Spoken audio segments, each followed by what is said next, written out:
L'émission Bonjour Côte-du-Sud, une présentation de votre Uniprix Daniel Lachance du complexe Santé Montmagny.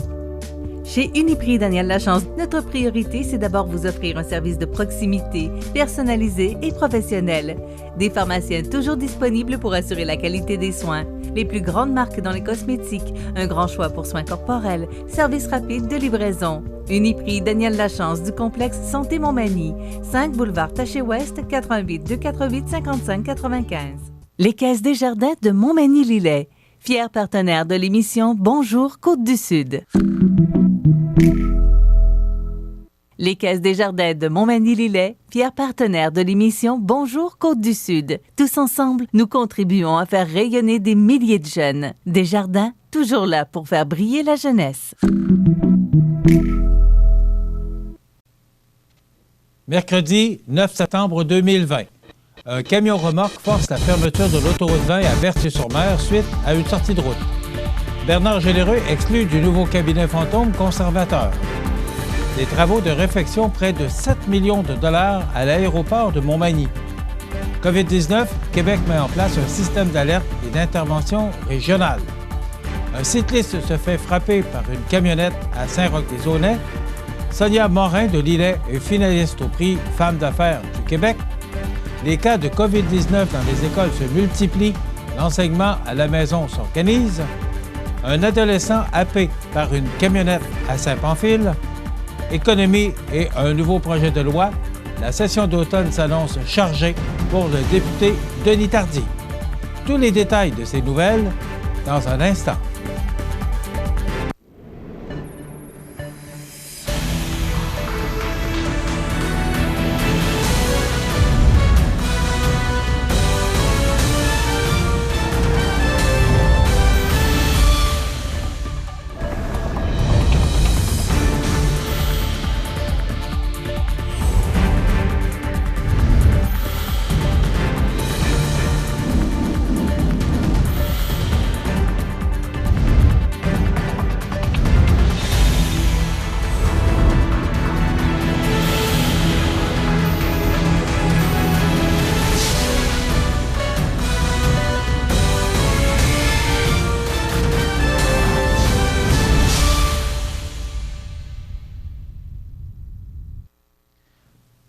Bonjour, mesdames et messieurs. Vers 18h55, hier soir, mardi 8 septembre, un camion remorque transportant des porcs a fait une légère sortie de route sur la 20 ouest à la hauteur de Berthier-sur-Mer. Les autorités ont fermé l'autoroute dans cette direction puisque des manœuvres ont été nécessaires afin de faire en sorte que la remorque ne chute pas sur le côté, déviant ainsi le trafic par la route 132 vers l'entrée de la 20 à Saint-Vallier. On ne dénombre aucun blessé. L'honorable Erin O'Toole, le nouveau chef du Parti conservateur du Canada et de l'opposition officielle, a présenté lundi son cabinet fantôme pour la deuxième session de la 43e législature, mais le nom du député de Montmagny-Lillet-Kamouraska-Rivière-du-Loup, Bernard Généreux, n'y figure pas. En effet, alors que le député de Chicoutimi-Le Fjord, Richard Martel, est nommé lieutenant politique pour le Québec en remplacement d'Alain Reyes, qui, lui, est devenu responsable du patrimoine canadien, des langues officielles et du développement économique du Canada pour le Québec, Bernard Généreux n'a clairement pas reçu de charge de la part de M. O'Toole. Questionné à cet effet, le député conservateur de Montmagny-Lillet-Kamouraska-Rivière-du-Loup a indiqué à CMA-TV Nouvelles qu'il reconnaissait les choix politiques du chef, mais qu'il se ferait néanmoins un point d'honneur de travailler en équipe avec ses collègues du cabinet fantôme, et qu'il a d'ailleurs chaudement félicité. « Je suis plus que jamais disponible et à l'écoute pour défendre mes citoyens. Je vais travailler étroitement avec mes collègues pour faire avancer les dossiers portant sur les enjeux qui touche la circonscription. M. Généreux estime également être en mesure de compter sur sa proximité avec ses collègues, avec lesquels il milite et discute chaque semaine depuis les 5 dernières années. Rappelons que Bernard Généreux était, jusqu'à tout récemment, critique de l'opposition de développement économique rural et de l'Agence de développement économique du Canada pour la province de Québec. Voici l'équipe du Québec représentée dans le cabinet fantôme. Richard Martel, Chicoutimi-Le-Fjord, lieutenant politique pour le Québec, Gérard Deltel, Louis Saint-Laurent, leader en chambre de l'opposition officielle, Luc Berthold, Mégantic-l'Érable, Conseil du Trésor, Pierre Paulus, Charlebourg, Haute-Saint-Charles, Services publics et approvisionnement, et Alain Reyes, Richmond-Arthabasca, Patrimoine canadien, langues officielles et développement économique du Québec. Le gouvernement du Québec, par le biais du ministère des Transports du Québec, avait annoncé le 15 mars 2019 qu'il investirait 4,8 milliards de dollars en 2019-2021 dans le maintien et l'amélioration du réseau routier, maritime et aéroportuaire dans l'ensemble des régions du Québec. Ces investissements viseraient à agir sur l'état des infrastructures du ministère des Transports afin d'assurer la mobilité durable des personnes et des marchandises. Le ministre des Transports avait du même souffle annoncé que 77 890 000 dollars seraient consacrés dans des projets aéroportuaires. Voilà donc pourquoi il y a présentement beaucoup de circulation dans le secteur de l'aéroport de Montmagny, puisque des travaux s'y déroulent. Évalué à 4 millions de dollars au départ, c'est finalement une somme de 6 826 000 dollars au total qui servira à la réfection de l'aire de mouvement, soit la piste et la voie de circulation à l'aéroport de Montmagny, et du balisage lumineux et de l'installation d'une clôture et de barrières à la piste de l'îlot Grue. Les travaux ont d'ailleurs débuté le 3 août 2020 et la fin est prévue pour le 16 octobre 2020. Soulignons que le contrat a été octroyé à la compagnie Construction BML. Le ministre de la Santé et des Services sociaux, Christian Dubé, a dévoilé lundi en conférence de presse le système d'alerte et d'intervention régionale développé par la santé publique. On en parle après la pause. Votre magasin Coop, c'est un large éventail de fruits et légumes, gâteaux personnalisés, mets cuisinés, bouchées à votre service, charcuterie, fromage, poissons frais, produits locaux. Une fraîcheur garantie à chacune de vos visites à votre magasin Coop IGA Extra de Montmagny.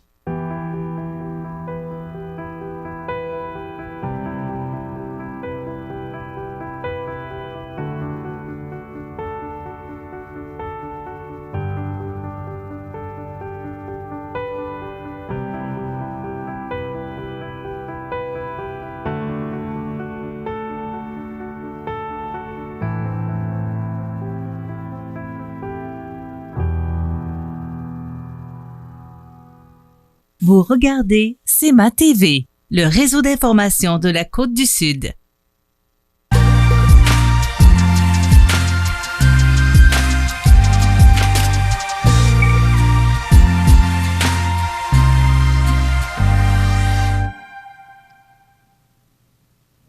En vue d'une potentielle deuxième vague de la COVID-19, comme répété depuis plusieurs semaines par le gouvernement Legault, le ministre de la Santé et des Services sociaux, Christian Dubé, a dévoilé lundi, en conférence de presse, le système d'alerte et d'intervention régionale développé par la santé publique et qui précisera pour chacune des régions du Québec les mesures additionnelles à déployer pour assurer la santé et la sécurité des Québécois au cours des prochains mois au besoin.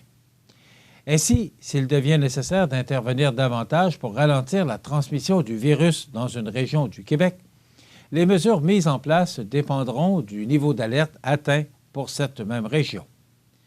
4 paliers possibles d'alerte et d'intervention sont prévus. Vigilance, le vert, pré-alerte, le jaune, alerte modérée, le orange et alerte maximale, le rouge. Des mesures sanitaires seront associées à chaque palier d'alerte. Par exemple, pour le palier jaune, il est question de renforcer les mesures de base, alors que pour le palier orange, il s'agit notamment de limiter le nombre de personnes dans les rassemblements privés. Le palier rouge, quant à lui, indiquerait une limitation des déplacements interrégionaux et un horaire réduit de certains secteurs commerciaux, permettant ainsi une prévisibilité notamment chez les travailleurs et les entrepreneurs. Soulignons que le système d'alerte mis en place par Québec concernant la COVID-19 ressemble, à s'y méprendre, à celui instauré en 2002 par l'ancien président George W. Bush à la suite des attentats du 11 septembre, alors qu'une bande de couleurs évaluait le risque d'une attaque terroriste depuis le vert, niveau inférieur, jusqu'au plus haut niveau, le rouge grave. Ce dernier avait par ailleurs été abandonné en 2011 par l'administration Obama, car le système basé sur un code couleur n'avait fait qu'apprendre aux Américains à avoir peur, et non à se préparer, selon ce qu'avait déclaré à l'époque le représentant démocrate Benny Thompson. Avec ce système d'alerte et d'intervention régionale, notre gouvernement a trouvé le juste équilibre, assurer au maximum la protection de la santé de la population, tout en réduisant, au minimum, les impacts des mesures sur notre société et notre économie. Bien que nous ne souhaitons pas progresser dans les paliers d'alerte mis en place, nous devons être au-devant du virus. C'est pourquoi nous avons élaboré une approche graduelle et adaptée à la réalité des différentes régions du Québec et qui s'opérationnalise rapidement. Je souhaite également rappeler qu'il en va du comportement de chacun afin de maintenir à son plus bas la propagation du virus. Nous le faisons pour que nos enfants puissent continuer d'aller à l'école, pour protéger nos aînés, pour assurer la sécurité de nos travailleurs de la santé et pour relancer notre économie, a déclaré Christian Dubé, ministre de la Santé et des Services sociaux. Quant au directeur national de la santé publique, le Dr Arruda, il estime qu'il s'agit d'une mesure permettant de limiter la transmission de la COVID-19, lui qui a récemment déclaré qu'on aurait possiblement à porter le masque encore pour au moins 1 année et demie à 2 ans, avant que les mesures sanitaires ne soient complètement levées. Ce qui est important de dire, c'est que les mesures sanitaires de base, telles que la distanciation physique, l'hygiène des mains et le port du couvre-visage, doivent être respectées en tout temps, et ce, pour les 4 paliers d'alerte. Se trouver au palier vert ne veut pas dire de baisser la garde. Et chaque personne doit adopter ses comportements permettant de limiter la transmission et les milieux de vie et de travail doivent être aménagés dans ce même but. Rappelons au passage que l'administratrice en chef de la santé publique du Canada, la Dr Theresa Tam, a récemment déclaré que la seule vaccination permettrait de retrouver une normalité. Pour ce qui est d'une obligation pour un futur vaccin, Québec reste flou quant à cette option, bien que la loi sur la santé publique du Québec donne l'opportunité de la faire, puisque selon l'article 123 de la dite loi, au cours de l'état d'urgence sanitaire, malgré toute disposition contraire, le gouvernement ou le ministre, s'il a été habilité, peut, sans délai et sans formalité, pour protéger la santé de la population, ordonner la vaccination obligatoire de toute la population ou d'une certaine partie de celle-ci contre la variole ou contre une autre maladie contagieuse menaçant gravement la santé de la population et, s'il y a lieu, dresser une liste de personnes ou de groupes devant être prioritairement vaccinés. Précisons que les paliers d'alerte seront révisés chaque semaine par les autorités de la santé publique et seront rendus publics à l'ensemble des Québécois sur le site web québec.ca/coronavirus. La prise de décision des paliers d'alerte par région reposera donc sur plusieurs indicateurs associés à 3 grands critères: la situation épidémiologique, le contrôle de la transmission, la capacité du système de soins. Ces 3 critères s'accompagneront également d'une appréciation qualitative de la situation en tenant compte de l'évolution régionale. Le dimanche, 6 collisions entre une camionnette et un cycliste à Saint-Roch-des-Aunais.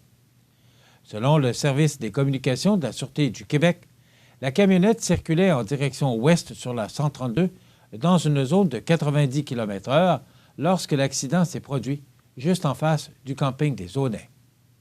Des manœuvres de réanimation ont été pratiquées sur place par des témoins.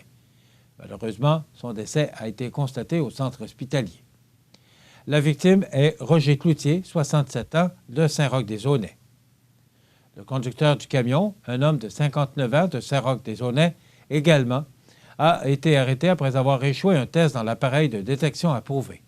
L'enquête se poursuit. Depuis 20 ans déjà, le réseau des femmes d'affaires du Québec honore chaque année une dizaine d'entrepreneurs se démarquant par leur excellence au féminin en entrepreneuriat. Ces femmes sont reconnues pour leurs réalisations remarquables, leur créativité, leur leadership et leur détermination.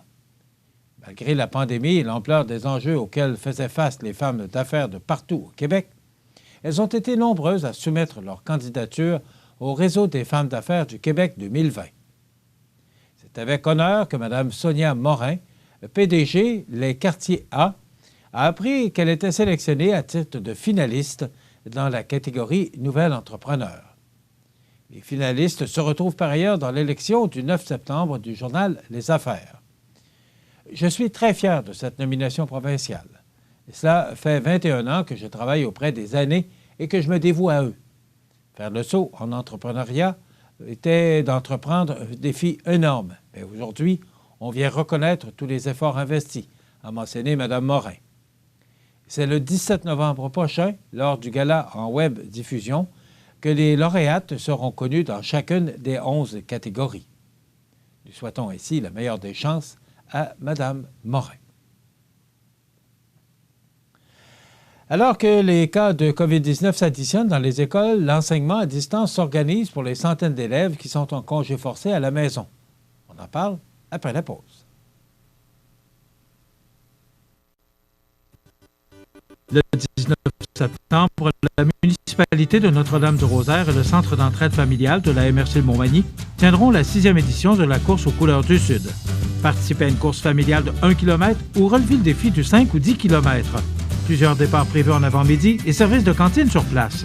Enfilez un chandail blanc et venez colorer votre vie dans le plaisir. Une belle occasion de vous amuser. Soyez des nôtres le samedi 19 septembre à Notre-Dame-du-Rosaire. Pour information, 469-3988 ou mdfmontmagny-sud.net. Je suis née au Québec il y a 45 ans. À seulement 10 ans, j'avais déjà visité 27 pays. Depuis, j'ai consacré ma vie à changer le monde et à aider les femmes et les enfants. Je suis Oxfam Québec. Pour mes 45 ans, mon souhait est que nous vainquions ensemble la pauvreté. Vous regardez CEMA TV, le réseau d'information de la Côte-du-Sud. Selon le Journal de Québec, mardi, le bilan officiel du gouvernement Legault faisait état de 120 écoles où le virus s'était frayé un chemin. Avec au moins un cas positif à la COVID-19, j'aurais dû dire 120 écoles. Donc, alors voilà, faisait état de 120 écoles où le virus s'était frayé un chemin avec au moins un cas positif à la COVID-19 chez un élève ou un membre du personnel. Dans la vaste majorité des cas, il a toutefois été contracté à l'extérieur de l'école, si bien qu'on ne compte que très peu d'établissements où la maladie s'est propagée entre leurs murs, a souligné le ministre de l'Éducation, Jean-François Roberge, lors d'un point de presse mardi. Le ministre a tout de même reconnu que la situation n'était pas parfaite, tout en ajoutant qu'il était possible qu'elle le soit dans un contexte de pandémie mondiale. M. Roberge a tout de même voulu se faire rassurant en rappelant que 118 cas avaient été détectés alors que le réseau scolaire québécois compte 1,4 million d'élèves et de membres du personnel. Ces chiffres sont à mettre en perspective, a-t-il lancé, tout en rappelant que les bulles classes ont été créées pour éviter la fermeture complète d'écoles. Lorsqu'un élève est déclaré positif à la COVID-19, les élèves du même groupe sont placés en isolement puisqu'il n'y a aucune distanciation physique entre les élèves d'une même bulle classe. Le ministre Roberge a toutefois pu indiquer mardi combien d'élèves sont présentement en congé forcé à la maison. Mais l'enseignement à distance se met en branle rapidement, assure-t-il. Parfois, ça se fait en 24 heures, c'était la cible. Parfois, ça se fait en 48. Mais on me dit que ça se passe très bien. On me dit que beaucoup ont été capables de basculer vers l'enseignement à distance rapidement et de prêter des tablettes et des ordinateurs à ceux qui n'en ont pas. La qualité du service est au rendez-vous, affirme M. Roberge. Le son de cloche est similaire dans des centres de services scolaires. Au primaire, l'enseignement à distance se fait habituellement par le prof titulaire de la classe pour assurer un suivi. Le nombre d'heures varie d'un niveau à l'autre selon les directives gouvernementales. Il n'y a toutefois pas d'enseignement à distance offert pour un élève qui est en isolement à la maison, et si les autres élèves de son groupe sont toujours en classe. Ça deviendrait impossible à organiser pour un seul élève, affirme Pierre Lapointe, directeur général du Centre de services scolaires de la capitale. On lui fournit du travail comme si l'enfant avait une jambe cassée ou tout autre problème de santé. Pour s'assurer que tous les élèves aient accès à un appareil informatique à la maison, des sondages ont été réalisés auprès des parents et des achats ont été faits en conséquence. Le Centre de services scolaires des Premières Seigneuries s'est doté de 90 appareils avec une connexion Internet intégrée, puisqu'un nombre similaire de familles ont déclaré ne pas avoir Internet à la maison, explique sa directrice générale, Marie-Claude Asselin.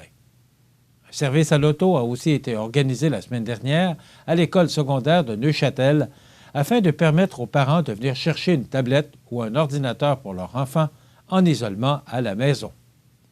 Le prêt de matériel se déroule bien jusqu'à maintenant puisque les élèves sont peu nombreux en isolement, souligne Pierre Lapointe.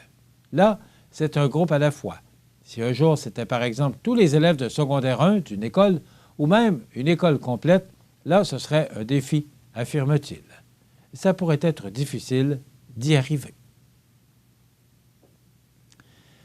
Un adolescent qui circulait à vélo a été happé par une camionnette mardi à Saint-Pamphile, tout près de la frontière canado-américaine, dans la région de la Chaudière-Appalaches. L'accident s'est produit vers 17h20 sur la route Elgin Sud, alors que le vélo et la camionnette se dirigeaient dans la même direction. Tout porte à croire que le jeune cycliste aurait effectué un virage à gauche devant la camionnette et que le conducteur n'a pu éviter l'accident, a expliqué la Sûreté du Québec. L'adolescent a été transporté au centre hospitalier. Il a subi d'importantes blessures, mais sa vie n'était pas en danger, a précisé la police provinciale. Le conducteur, pour sa part, a été arrêté et conduit au poste de police pour fournir un échantillon d'haleine. La police soupçonne que l'alcool pourrait avoir joué un rôle dans cette collision. En terminant, le député de Rivière-du-Loup-Témiscouata, Denis Tardy, a fait le point avant la rentrée parlementaire cet automne. Après la tournée estivale dans les 43 municipalités de sa circonscription, le député est persuadé de pouvoir porter le message du terrain à l'Assemblée nationale. Cet été, nous avons pris le temps de rencontrer des citoyens, des organismes, des entreprises et des conseils municipaux afin de nous préparer à cette rentrée à Québec.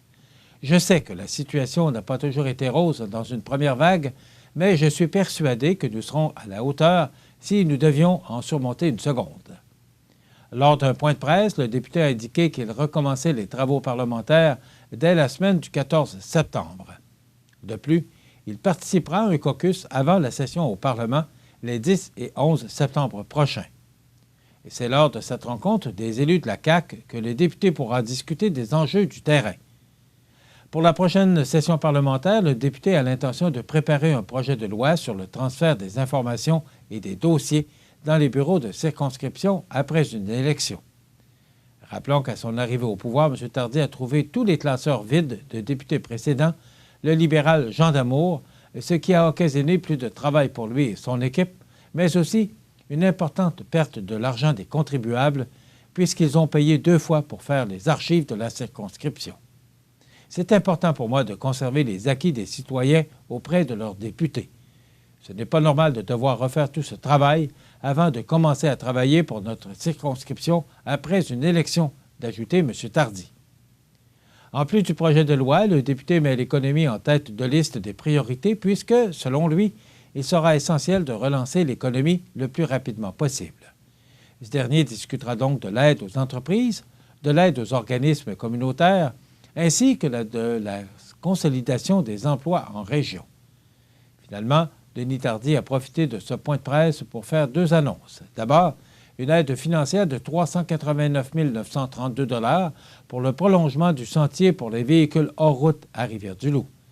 Ce prolongement pourra permettre aux cadistes et aux motoneigistes de rejoindre le secteur du Normandin et les sentiers déjà en place près de la 291. La seconde aide financière vise des travaux routiers à Notre-Dame-du-Portage pour une somme de 70 890 $. Les sommes ont pour but d'amélioration de la sécurité sur les rues Côte de la Mer et Route du Fleuve. Voilà ce qui complète notre bulletin d'actualité pour aujourd'hui. Si vous avez des nouvelles à transmettre, vous pouvez le faire en communiquant avec notre salle des nouvelles au 418-241-4889. 1313, poste 226. Ou encore, vous pouvez nous écrire à nouvelles@cmatv.ca. Vous pouvez également nous suivre comme plus de 13 605 personnes le font maintenant sur la page Facebook de cmatv.ca. Vous êtes à l'antenne du réseau de l'information sur la Côte-du-Sud, le numéro 1 de l'information. Dans quelques instants, les prévisions de la météo et les heures de la marée.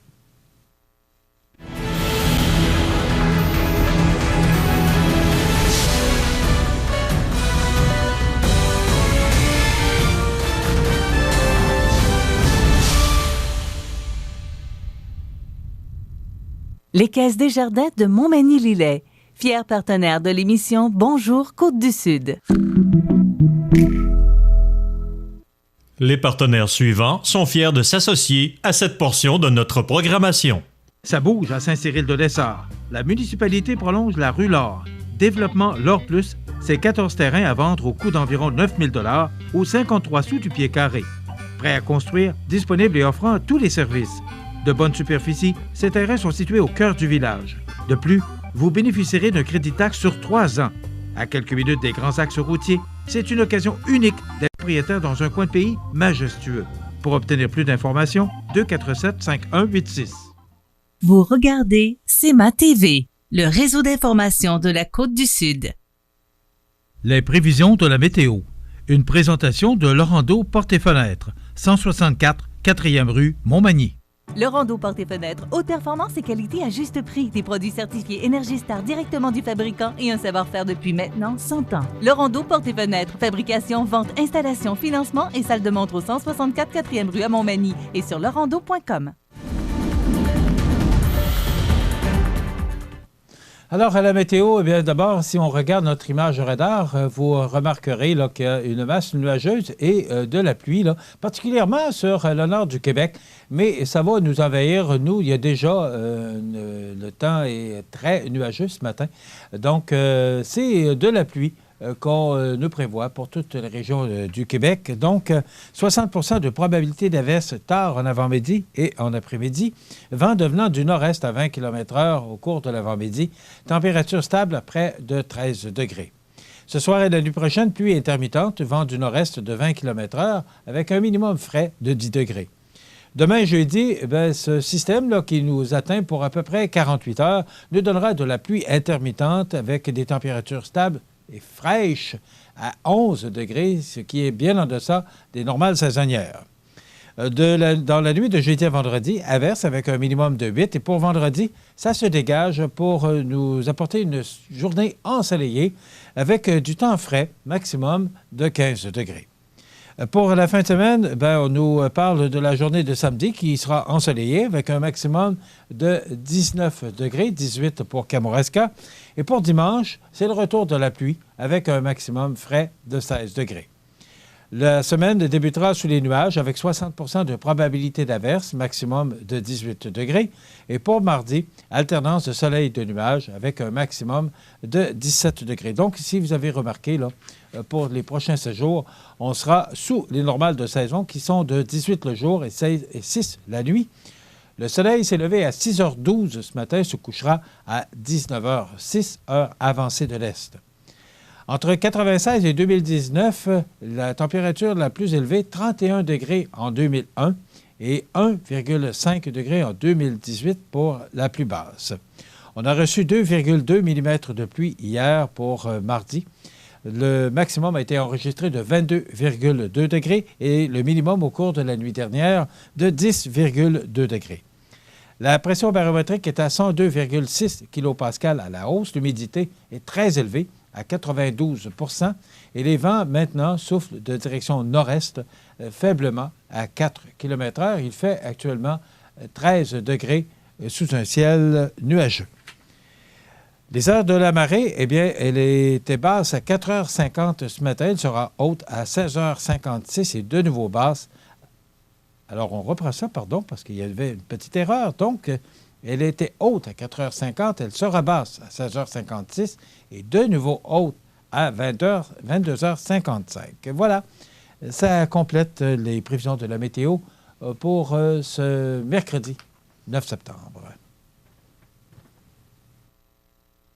Toute l'équipe de la Clinique dentaire Montmagny, 63 boulevard Taché-Ouest, est heureuse d'informer sa clientèle que la Clinique dentaire sera ouverte tous les lundis soirs de l'été. La Clinique dentaire Montmagny, 63 Taché-Ouest, 88 248 21 75.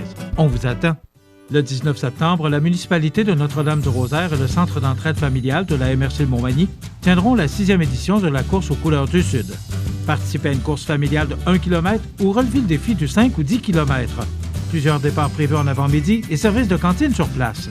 Enfilez un chandail blanc et venez colorer votre vie dans le plaisir. Une belle occasion de vous amuser. Soyez des nôtres le samedi 19 septembre à Notre-Dame-du-Rosaire. Pour information, 469-3988 ou mdfmontmagny-sud.net. Vous regardez CEMA TV, le réseau d'information de la Côte-du-Sud. Les anniversaires IGA vous sont présentés par votre magasin Coop IGA Extra de Montmagny, qui vous rappelle que bien manger, ça commence dans votre magasin Coop IGA Extra de Montmagny. Venez vivre la différence à votre magasin Coop IGA Extra de Montmagny. C'est aujourd'hui le mercredi 9 septembre 2020. C'est le temps de souhaiter bon anniversaire à nos jubilaires de ce 9 septembre. En fin de semaine, une petite correction que je dois apporter, c'était l'anniversaire à Catherine Fortin le 6 septembre. Alors, j'ai nommé Patrick, toutes mes excuses. Alors, c'est Catherine Fortin de Mamie Huguette et Papy Marcel qui soulignait son anniversaire le 6 septembre. Voilà, la correction est apportée. Aujourd'hui, 9 septembre, c'est l'anniversaire à Carl Lemieux de Montmagny. On nous a téléphoné pour vous souhaiter bon anniversaire. Bon, on ne sait pas de la part de qui, mais il y a quelqu'un qui nous a téléphoné pour vous souhaiter bon anniversaire, Carl Lemieux de Montmagny. Voilà, c'est tout pour les anniversaires de ce 9 septembre. Si vous voulez souhaiter bonne fête aux gens que vous aimez, vos parents, vos amis, 241-1313 au poste 229 en tout temps. 24 heures par jour, 7 jours par semaine, parce que c'est une boîte vocale. Et vous savez que vous pouvez faire gagner aux gens que vous aimez un certificat cadeau de 25 $ offert par votre magasin Coop IGA de Montmagny. Les événements de ce 9 septembre en 70, un nouveau centre sportif d'avant-garde ouvre officiellement ses portes à la clientèle sur le campus de l'Université Laval. L'architecte Jean-Marie Roy conçoit les plans du complexe. Les travaux débutent le 14 juillet 69 et se poursuivent jusqu'à l'automne 70. Le pavillon de l'éducation physique et des sports, le PEPS, qu'on connaît bien, inauguré le 22 janvier 71 par le recteur Louis-Albert Vachon, aura coûté 7,5 millions de dollars. C'est de l'argent pour ces années-là. En 80, les installations, jusque-là accessibles uniquement aux membres de la communauté universitaire, sont ouvertes à toute la population. 50 ans plus tard, jour pour jour, les départements d'éducation physique et de kinésiologie, de concert avec le service des activités sportives de l'Université Laval, lanceront officiellement les fêtes du 50e anniversaire du PEPS ce matin lors d'une conférence de presse. Donc, c'est un beau souvenir, 50 ans, le PEPS de l'Université Laval. Les anniversaires maintenant, Bob Hartley, entraîneur-chef de l'Avant-Garde d'Omsk dans la Ligue continentale de hockey, 60 ans. Adam Sandler, acteur américain de télé et de cinéma, 54 ans. Michelle Williams, actrice américaine de télé et de cinéma, 40 ans. Michael Bublé, chanteur canadien, 45 ans. Hugh Grant, acteur britannique, 60 ans. Lucien Francoeur, poète, auteur, compositeur, interprète, 72 ans. Et les disparus de ce 9 septembre se souviennent tous du décès en 2017 de Tex Lecor, 84 ans, ce peintre, chanteur et comédien québécois qui a entre autres popularisé le frigidaire. En 2017, Pierre Pilote, 85 ans, ex-défenseur des Blackhawks de Chicago de 55 à 68 et des Leafs de Toronto de 68 à 69. En 2016, James Stacey, 79 ans, acteur américain. En 2008, Jacques Deblois, 76 ans, architecte, artiste et peintre de Québec. En 2008, Richard Monette, 64 ans, acteur, réalisateur et administrateur d'origine québécoise. En 2006, Émilie Mondor, 25 ans, athlète québécoise. En 1999, décédé Jim Catfish Hunter, 53 ans, lanceur des Ligues majeures. En 1976, Mao Tse-tung, 82 ans, président du Parti communiste de Chine populaire. Et enfin, en 1915, Al Spalding, 65 ans, ancien joueur de baseball et fabricant d'articles de sport. Tout le monde connaît les équipements de sport, Spalding. Voilà, ça complète les anniversaires de ce 9 septembre. Peut-être vous rappeler, parce que moi, ça me rappelle de bons souvenirs et je me permets de vous le partager. Le 9 septembre, toute l'équipe de Radio Montmagny Incorporée. On passait devant le CRTC à l'hôtel Le Concorde pour demander la licence pour une station de radio à Montmagny, CFEL 102.1. On obtiendra notre licence le 10 décembre 1986. Comment peut-on oublier ces moments-là? Dans quelques instants, nous aurons notre nouvelle chronique, puis je suis très heureux de l'accueillir avec nous aujourd'hui. Christian Noël, qui est directeur général de la Corporation des arts de la scène de Montmagny, qui sera maintenant avec nous tous les mercredis pour nous présenter la chronique culturelle. Il y aura la nouvelle positive et après quoi, l'entrevue avec Mme Suzanne Gagné du Centre d'aide en recherche d'emploi de Montmagny-Lillet, qui est conseillère en ressources humaines, qui viendra nous parler d'une semaine de la je cherche le bon mot, une semaine pour récompenser ou reconnaître, la reconnaissance, voilà. Donc, une semaine de la reconnaissance qui aura lieu prochainement. Elle nous parlera de cette activité qui sera très intéressante. Il y aura les grands titres de l'actualité. José sera absent ce matin, donc je vous partagerai les grands titres de l'actualité de ce 9 septembre. Je vous souhaite une bonne fin d'émission. Une image vaut 1000 mots. Pochette, brochure, livre, documents spirale, formulaire, dépliant et encore plus. Impression Rive-Sud. Une équipe dévouée, dynamique et professionnelle. Amoureux de tes yeux, j'ai envie de crier, de rire, j'ai envie de chanter. Amoureux de... Wow, c'est pas de l'amour, c'est de la sécurité routière. Quand t'es piéton, faut que tu fasses un contact visuel avec les conducteurs avant de traverser. Ah, lâchez-moi avec votre musique.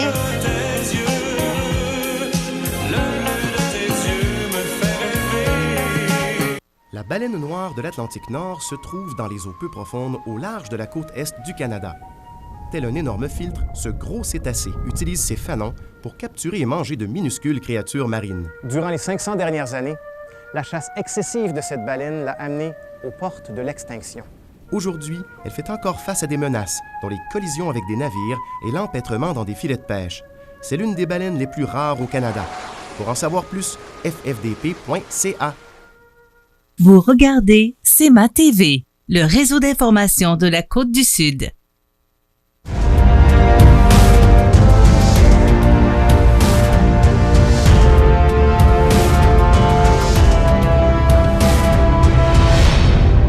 CEMA TV vous présente la chronique culturelle. On fait les choses en grand, là. On fait les choses en grand. On accueille Christian Noël, directeur général de la Corporation des arts de la scène de Montmagny. Hey. Salut, Christian. Salut, Michel. D'abord, un immense merci d'être avec nous. Ça me fait plaisir. Ça fait longtemps qu'on en parlait.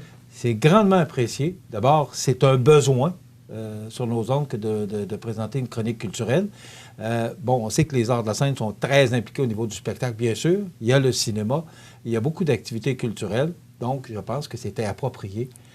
Et comme tu es très impliqué au niveau du spectacle et de la culture à Montmagny, je pense que c'était approprié de t'avoir avec nous. Bien, je suis content. Merci, Michel, de l'invitation parce que, tu sais, on le sait, CEMA TV, c'est un média privé. Hein? Tu pourrais très bien dire, ben nous, on passe de l'économie, on fait pas de culture. Chapeau à toi de le faire. C'est très apprécié. Oui. Bien, on voit que quand on voit le succès que rapportent les arts de la scène, on voit que la culture à Montmagny, c'est très important. Oui. Donc, on a comme l'obligation de parler à chaque semaine de ce qui se passe au niveau culturel chez nous, mais aussi tu aborderas, parce qu'on a notre salle de cinéma qui est revenue chez nous depuis un an, 2 ans. En fait, ça fait aujourd'hui 4 ans qu'on a ouvert. Le 9 septembre 2016, c'était l'inauguration officielle du nouveau lieu, en fait, la salle Promutuelle, dans le siège social qui était l'ancien cinéma La Fontaine à l'époque. Donc, on va parler de cinéma. On va parler également... Christian va nous parler des films qui arrivent, des primeurs, parce qu'on va... et moi, tu me mentionnais ça, puis je suis quand même fier. Il y a des films qui sortent dans les grandes salles qu'on a chez nous aussi. En même temps. Alors ça, c'est tout un tour de force là, que de réaliser ça. Mais on va en parler à la fin de la chronique. D'abord, hier, il y avait une conférence de presse, un point de presse là, avec les médias. Et le public est invité. J'ai su qu'il y avait peut-être une 50aine de personnes. Oui, bien, en fait, dans le cabaret, on peut asseoir jusqu'à 60 personnes. Alors, on avait 58 personnes qui étaient avec nous hier, en respectant naturellement toute la distanciation nécessaire. Et ça nous a permis d'annoncer une programmation. Ben oui, c'est ce qu'on voit à l'écran en ce moment. Donc, ça nous a permis d'annoncer une programmation spéciale, une programmation, je dirais, un peu nouvelle dans la façon de faire, qu'on a appelée Là Maintenant. On s'implique dans un mouvement avec certaines grandes salles de spectacle du Québec, dont on fait partie, je dirais, non pas par accident, mais on comprendra que le Théâtre Banque Nationale à Saguenay, de 1200 places, l'Étoile 10-30 à Brossard avec 1000 places, on n'a pas tout à fait ça, nous autres. Mais ces gens-là m'ont appelé en disant « Veux-tu faire partie d'un comité? » Le comité, c'est un comité de relance. On a travaillé tout le printemps à se dire « On ne va pas rester les bras fermés à attendre que ça passe. » Qu'est-ce qu'on peut faire? Alors, on a réuni donc 5-6 salles de spectacle, 5-6 gros producteurs. Pensons entre autres à la production Faneuf, Entourage, Consortium, qui sont les 3 plus grosses agences d'humoristes au Québec, avec d'autres compagnies qui sont là pour la chanson, etc., etc. Alors là, toutes les semaines, on se voyait à raison d'1 heure ou 2 par semaine, par Zoom, évidemment. Et là, ben, on se disait, OK, qu'est-ce qu'on fait? On ne peut pas avoir des cachets comme d'habitude, on ne peut pas avoir des jauges comme d'habitude. Là, on attendait de semaine en semaine les nouvelles. Le 3 août est enfin arrivé, la nouvelle, comme quoi on pouvait avoir 250 personnes dans les salles. Il faut comprendre que 250 personnes dans les salles, on le sait, il faut respecter quand même la distanciation. Fait que là, on s'est dit, notre modèle d'affaires, il ne tient plus zéro du tout. On ne peut pas payer un humoriste, peu importe, là, disons, un cachet de 8 000 $, puis avoir 122 personnes dans la salle. Il va falloir mettre les billets à un prix incroyablement élevé. Les gens ne viendront pas. Donc, on ne peut pas faire ça. Ou faire un déficit ce que vous ne pouvez pas vous permettre. On ne peut pas se permettre. Écoute, Michel, je parle pour les arts de la scène, les autres, je ne le sais pas, mais c'est 95 % de nos revenus qui sont partis depuis le mois de mars dernier. On ne parle pas, là... 95 % Oui, parce que le modèle d'affaires qui fait notre fierté depuis des années aux arts de la scène, c'est l'autofinancement. On est autofinancé à 86 %. Le reste, c'est des subventions qu'on a, entre autres de la Ville de Montmagny, du Conseil des arts et lettres du Québec et de Patrimoine canadien. Ça, c'est nos 3 bailleurs de fonds publics qui représentent aux 3 ensemble 14 % d'un budget. Encore une fois, sans nommer de nom, il y a d'autres salles de spectacle ailleurs au Québec, c'est à l'inverse. Ils font à peu près 15 à 20 % d'autofinancement et 80 % de subventions. Alors, quand on dit la culture, c'est pas rentable, là, je me permets de dire le contraire, parce que nous, on a monté ça autrement. Essentiellement, c'est la vente de billets qui est notre point de financement. Ensuite de ça, viennent les événements corporatifs. Tu sais, quand on va faire des festivals, que ce soit à Sainte-Louise ou ailleurs, bien là, ça nous amène des revenus. Et aussi, il y a les commandites de nos partenaires de la région de Montmagny et de l'Îlet qui investissent, en fait, 12 % de notre budget annuel, ça vient des partenariats. Fait que c'est presque autant que les subventions, déjà en partant, et tout le reste, bien, ça vient de la vente de billets. Fait que là, imagine-toi, on n'a plus de billets de cinéma à vendre, plus de billets de spectacle à vendre depuis le 12 mars passé, jusqu'au 3 juillet où on a recommencé à vendre des billets de cinéma à un prix, je te le rappelle, de 9 $ taxes incluses. Fait que c'est pas avec ça qu'on va payer facture. Et comment tu réussis? Parce que tu as quand même des employés à payer, ouais. Tu as quand même des frais fixes aussi. Là. Comment vous réussissez à vous sortir d'affaires? Bien, d'abord, on a eu, comme d'autres entreprises, l'aide gouvernementale là, pour avoir le pourcentage de salaire payé pour une partie des employés.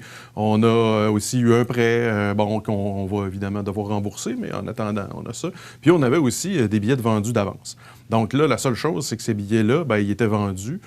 Cet argent-là, il va falloir le redonner à quelqu'un éventuellement, c'est-à-dire aux artistes. Les spectacles sont ou n'ont pas lieu ou sont reportés. Oui, juste peut-être pour te donner une idée, Michel, c'est presque 16 000 transactions qu'on a à faire, 15 000 quelques. Là. Fait que calcule ça en moyenne à 40 $ du billet. Le vertige nous a pris. Quand tu vois ça, ça fait autour de 600 000 $.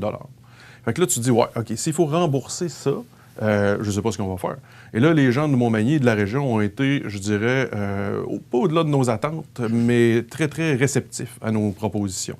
On a proposé aux gens de soit garder leur billet pour la date qui va être déplacée, se faire échanger des billets pour des certificats cadeaux, ou encore se faire rembourser. Le taux de remboursement a été, je dirais, à peu près de l'ordre de 30-35 %. Fait que ce qui est, à date, pas si mal. Ça, je parle de la première vague. Vous aviez les argents nécessaires pour être capable de... Oui, effectivement. On n'a pas payé les artistes vu qu'il n'y a pas eu de show. Fait qu'évidemment, on redonne l'argent au monde s'il le faut. Mais on a eu aussi une possibilité que les gens pouvaient faire un don. On a eu tout près de 3 000 $ des gens qui ont dit « Moi, j'ai 2 billets pour tel spectacle, je les veux pas. » Remboursez-moi pas, gardez l'argent. Vous en avez de besoin. Ouais. Ah, oui. Moi, je me disais, si on ramasse 100$ avec les dons, ça va être beau. C'est tout près de 3000 $, Michel. Fait que des gens qui ont dit, moi, j'ai 4 billets pour tel artiste, j'en ai 2, j'en ai 5, peu importe. Gardez-le, puis quand il y aura des spectacles, je vais en racheter. Parce qu'ils voient l'importance de tout ça. Puis des gens là-dedans, c'est pas juste des gens d'affaires, des citoyens qui, de chez eux, nous écrivaient en disant, lâchez pas, gardez mes billets. Donc, hier, vu qu'il y a des spectacles reportés, parce qu'il y avait déjà une programmation, que là, on avance, on recule, on fait 2 pas de côté, c'est à peu près la cha-cha que tu danses depuis quelque temps. C'est ça. Et donc, on a reporté de mars à juin pour ensuite annuler l'été au complet, pour ensuite dire, à l'automne, on devrait repartir. Finalement, on ne repart pas. Donc, on redéplace les spectacles une deuxième fois. C'est important de dire, septembre, octobre, novembre, on ne repart pas. Oui. OK? Effectivement. Parce que, décembre, janvier, février, c'est une autre paire de manches. On verra. On espère. OK. Maintenant, hier, il y avait conférence de presse. Tu annonçais une programmation spéciale ou temporaire. Oui. Quelle était-elle? 20 spectacles, en fait, Michel, qu'on a décidé de faire avec justement notre regroupement de salles de spectacle et de diffuseurs et de producteurs, pardon. Ça s'appelle Là Maintenant. Pourquoi Là Maintenant? C'est Là Maintenant, on peut faire ça. Demain, on le sait pas. Là, maintenant, on a ces artistes-là. Demain, on le sait pas. Fait que le là, maintenant, il prend tout son sens là-dedans. Alors, ce qu'on a annoncé, c'est 20 spectacles où on a revu le modèle d'affaires carrément. Où avec certains artistes, il n'y a pas de cachet garanti. On va partager les recettes. Avec d'autres, ça va être un cachet minimum. On a complètement revu le modèle d'affaires. Donc, les artistes collaborent eux autres aussi parce qu'ils ont besoin de manger eux autres aussi? Là? Oui, mais il y en a qui n'ont pas besoin puis qui le font pareil. Je te donne un exemple. Je n'ai pas vu son T4, là, mais Michel Barrette, d'après moi, n'a pas besoin nécessairement de venir à Montmagny pour gagner sa vie aujourd'hui. Michel, avec son équipe, a accepté de venir. Il pourrait très bien rester chez eux, sur la Rive-Sud de Montréal, puis s'occuper de ses enfants puis de ses affaires, puis il n'a pas besoin de faire des shows. Pourquoi il vient? Parce qu'il aime ça. Alors lui, il s'est dit, argent ou pas, je vais y aller. Ça donnera ce que ça donnera financièrement, mais c'est pas vrai que je vais rester chez nous pendant 1 an sans voir le public. Est-ce qu'ils font ça juste pour Montmagny ou tu parlais tantôt que vous étiez un regroupement? Ouais. Est-ce que c'est à travers le regroupement que vous avez formé? Ou... Ils le font pour plusieurs villes au Québec qui ont embarqué dans le mouvement parce qu'il y a des diffuseurs, des salles de spectacle qui ont dit, nous autres, on annule tout au complet. On fait aucun show avant le mois de janvier, puis on verra son enfant en janvier. Eux autres, à ce moment-là, ils restent chez eux. Je ne sais pas ce qu'ils font, honnêtement, mais ils ont décidé ça. L'autre côté, il y a des salles autour de Montréal qui ont dit, nous, on va le faire. C'est plus facile. Les artistes habitent, on le sait, presque tous dans la région de Montréal. Alors, nous, on a le handicap supplémentaire de les convaincre de venir à Montmagny. C'est quand même 3 heures de route. Je prends l'exemple de Michel Barrette. Il doit faire 3 heures de route pour venir à Montmagny. Il pourrait jouer à Saint-Jean-sur-le-Richelieu à 20 minutes de chez eux puis retourner à la maison. Il a décidé de venir ici. Comme Mike Ward, qui est notre premier show qu'on va avoir le 10 octobre. Mike, lui, ce qu'il dit, c'est, écoutez, moi, d'habitude, je fais des salles combles à Montmagny. Je suis capable de remplir une salle comme Edwin Bélanger au complet. Puis en général, on fait même une supplémentaire dans les mois ou années qui suivent. Et là, on s'est dit, comment on fait, Mike? On ne peut pas faire ton show à pleine capacité parce qu'à la salle Edwin Bélanger, sur 565 sièges, on peut asseoir, nous, 188 personnes à peu près. À peu près 35 % de la capacité. Fait que la rentabilité n'est pas là. Et on ne peut pas satisfaire les clients qui viennent voir Mike d'habitude. Alors lui, il dit, écoute, on va vendre un premier show à 21h. Puis si ça va bien puis on est complet, je vais faire un autre show à 18h30 pour le même cachet. OK. Fait que tu vois, il y a un rebrassement des cartes, des gens qui se sont dit, on ne peut pas rester à rien faire, il faut essayer de bouger. Puis on pense à la culture, tu disais tantôt, c'est important. C'est important, oui, pour le tissu social d'une communauté, se rencontrer, se voir un peu, puis avoir du fun, avoir un show. Mais il y a un côté économique très fort avec ça aussi. Et moi, je me disais, je ne peux pas passer l'automne sans spectacle à Montmagny, parce qu'il y a des gens de Montmagny qui vont aller ailleurs voir des shows. Les grandes salles de Québec, je ne sais pas si tu as vu, mais n'ont pas annoncé jusqu'à maintenant grand-chose comme programmation. Non, il se passe peu de choses. Mais à un moment donné, il va se passer quelque chose. Et là, ce sera des salles qui vont peut-être attirer des gens de Montmagny chez eux. Et là, le fameux tant qu'à y être. On va aller voir tel humoriste à telle salle à Québec. Tant qu'à y être, on va aller souper. Tant qu'à y être, on va aller magasiner. On va finir par mettre de l'essence. Fait que ce ne sera pas 40 $ qui va partir. C'est peut-être 120, 150 qui va partir de la région. C'est de l'argent quand l'argent rendu à l'extérieur qui ne revient pas dans notre région. Exactement. Alors là, pour le même prix ici, les gens peuvent avoir accès à d'excellents restaurants. Ils peuvent ne pas payer de stationnement grâce aux ententes qu'on a avec l'école, etc.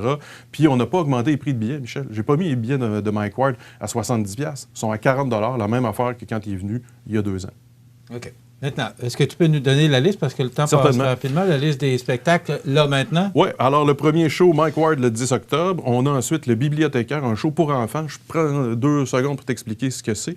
C'est un spectacle qui va se dérouler un mercredi après-midi. Là, des shows le mercredi après-midi, pourquoi? Il n'y a pas de public? Eh non. Il y a les CPE, il y a les écoles, il y a les parents à la maison. Ce show-là va être en présentiel pour 80 personnes dans la salle Promutuelle, mais en streaming. Alors, évidemment, tu sais ce que c'est, tu en fais depuis des années. Bien, les gens vont pouvoir, dans le confort de leur foyer, acheter un billet puis écouter le spectacle, comme on l'a fait un peu au printemps avec nos shows de confinement. Cette fois-là, on est en mode hybride, en mode en salle pour une partie et en streaming, en diffusion web pour les autres. Alors, tous nos shows pour enfants vont se passer comme ça à l'automne. Ça va permettre aux écoles, le mercredi après-midi, de dire, bien, on prend 1 heure, puis on écoute un spectacle. Au lieu de faire une sortie culturelle, puis de mettre les jeunes dans des situations pas intéressantes, tout le monde dans un autobus, etc., on voulait que ce soit vivant aussi pour les jeunes. Ensuite, on a Steve Diamond, qu'on connaît bien depuis des années. Il va être accompagné de Reg, le fameux guitariste de Jean-Marc Parent, dans leur JMP à l'époque. Un show d'imitation, d'humour et de musique aussi. Cathy Gauthier, qui va être là. Cathy qui vient à Montmagny à chaque tournée. Ça fait 4 ans qu'elle n'a pas fait de show. Et là, elle va venir faire son rodage ici à Montmagny, donc en vue de sortir son gros spectacle au mois de novembre 2021. Christian-Marc Gendron, je ne sais pas si tu le connais, c'est sûr que tu l'as déjà vu. C'est le pianiste de Mario Pelcha, c'est aussi le pianiste de Brigitte Boisjoli, et il sera d'ailleurs en duo avec Brigitte Boisjoli pour l'occasion. C'est un performeur incroyable, ce gars-là. On a un show ensuite qu'on a appelé 100% local, avec des gens de la région de Montmagny qui nous ont aidés à passer à travers la crise durant les shows de confinement. Je pense entre autres à François Picard et ses nombreux projets. Donc, on aura le même soir, sur la même scène, New Wave, F2 Country, Rock On et Pic Blanc. 4 des groupes les plus populaires dans la région. Et là, c'est la première fois qu'ils vont être en salle de spectacle en billetterie. Christian, il nous reste 30 secondes. Oui. Bien, écoute, toute la programmation va être dès aujourd'hui sur Internet, sur le site des Arts de la Scène et en vente dès ce matin pour nos membres. On va s'en reparler la semaine prochaine. Oui, bien c'est ça. De toute façon, tu vas être là tous les mercredis. Oui. Tu pourras peut-être nous donner la suite. Puis, le cinéma cette semaine? Cette semaine, c'est Enragé. Alors, c'est toujours à l'affiche cette semaine. Et je t'en parlerai un peu plus la semaine prochaine des nouveautés, si tu veux. Merci. Je pense qu'on ne s'ennuiera pas à faire une chronique ensemble. Merci, Michel. Merci, Christian. Donc, chronique culturelle qui sera là maintenant à tous les mercredis avec Christian Noël. C'est à ne pas manquer. On s'arrête dans quelques instants. La nouvelle positive. Les partenaires suivants sont fiers de s'associer à cette portion de notre programmation. Desjardins et ses membres sont toujours là pour faire briller la jeunesse. Les jeunes ont des rêves, des ambitions, des projets et les caisses Desjardins de Montmagny-Lillet sont fiers de les soutenir et de les faire rayonner. Desjardins, toujours là pour faire briller la jeunesse. La nouvelle positive. Une présentation du Centre d'action bénévole des MRC de Montmagny et de Lillet. Organisme voué à l'amélioration de la qualité de vie des individus et des groupes par le bénévolat. 248-7242. Depuis 40 ans, le Centre d'action bénévole des MRC de Montmagny et de Lillet est un organisme voué à l'amélioration de la qualité de vie des individus et des groupes par le bénévolat. Le Centre d'action bénévole valorise ceux et celles qui désirent s'impliquer, répond à des besoins par divers services à la collectivité en développant de nouveaux groupes de bénévolat et assure des services directement à notre communauté. Le Centre d'action bénévole des MRC de Montmagny et de Lillet. À Montmagny, 248-7242. Alors, la nouvelle positive de ce mercredi 9 septembre, les Manimontois qui sont les champions en matière de récupération de matériel électronique. Donc, bonne nouvelle pour la capitale de Louis-Blanche, puisque, selon le rapport 2019 des collectes de l'Association pour le recyclage des produits électroniques, l'ARP Québec, les Manimontois sont les champions en matière de récupération de matériel électronique. En effet, sur les 38 978 tonnes conformes recueillies dans les divers points de dépôt de la MRC de Montmagny, 26 607 tonnes provenaient de celui situé chez l'entreprise Beaumont Expert de Montmagny. Tiens. Ces chiffres impressionnants démontrent bien que ce service est bien connu des citoyens de Montmagny et surtout très utilisé. Par ailleurs, lors de la séance ordinaire tenue le 24 août dernier, les membres du conseil municipal ont autorisé pour la prochaine année la reconduction de l'entente de gestion de ce point de dépôt avec l'entreprise manimontoise et la MRC de Montmagny, reflétant ainsi leur souci environnemental dans leur prise de décision. Les conteneurs de récupération installés dans la cour arrière de Beaumont Expert au 482 boulevard Taché-Est sont accessibles sur demande. Ils peuvent recueillir de nombreuses composantes informatiques et électroniques telles des ordinateurs, des écrans, des imprimantes, des téléphones cellulaires, des téléviseurs, des consoles de jeux, des appareils photo numériques et des disques durs pour ne nommer que celle-ci. Donc, une belle nouvelle positive des Manimontois qui sont les champions en matière de récupération de matériel électronique. La nouvelle positive. Une présentation du Centre d'action bénévole des MRC de Montmagny et de Lillet. Organisme voué à l'amélioration de la qualité de vie des individus et des groupes par le bénévolat. 248-7242. Vous regardez CEMA TV, le réseau d'information de la Côte-du-Sud. Les prévisions de la météo. Une présentation de Promutuelle Assurance Montmagny-Lillet. Toujours à l'écoute de vos besoins. La météo est présentée par Promutuelle Assurance Montmagny-Lillet, où des professionnels de chez nous sont heureux de répondre à tous vos besoins en assurance. Promutuelle Assurance Montmagny-Lillet est là, dans la région, pour ses membres et la communauté.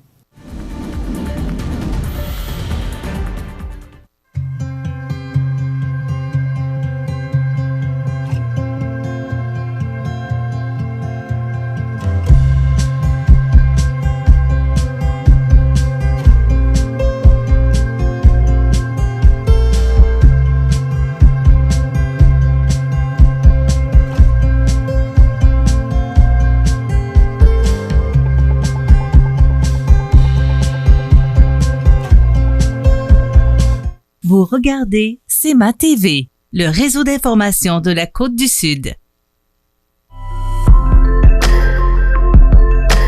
Demeurer chez soi est le souhait d'un nombre grandissant d'aînés. Afin d'aider ces personnes, le Centre d'action bénévole des MRC de Montmagny et de Lillet offre les services suivants. Accompagnement aux rendez-vous médicaux. Les bénévoles en accompagnement médical offrent une présence rassurante aux personnes lors de rendez-vous médicaux. Plus précisément, le service d'accompagnement médical bénévole, comme son nom l'indique, consiste à accompagner toute personne ayant besoin de support physique, de réconfort ou de surveillance.